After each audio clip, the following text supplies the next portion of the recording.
faut continuer à se faire prendre en charge toute sa vie quand on a un SOPK.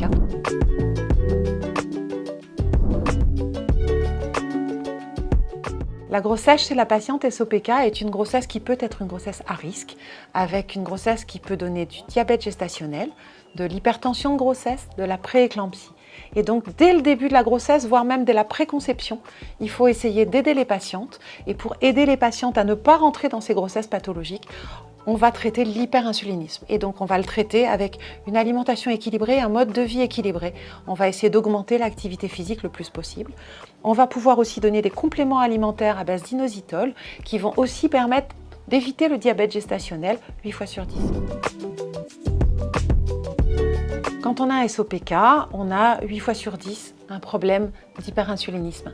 Cet hyperinsulinisme, avec le temps, va donner potentiellement un risque de complications de syndrome métabolique, un risque de complications de diabète et de maladies cardiovasculaires.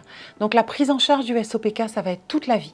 Au début, on va s'occuper des troubles des règles, petit à petit du facteur de risque de diabète et du facteur de risque de maladies cardiovasculaires. C'est des patients qu'il ne faut pas perdre de vue. Il faut continuer à se faire prendre en charge toute sa vie quand on a un SOPK et continuer à lutter contre l'hyperinsulinisme toute sa vie. Le SOPK ne modifie pas l'âge de la ménopause. La ménopause arrive au même âge, statistiquement, que chez les autres patientes. La ménopause dans le SOPK justifie d'un traitement de substitution parce que le SOPK est un facteur de risque de maladie cardiovasculaire et que si on ne substitue pas la ménopause, on risque d'aggraver ce facteur de risque.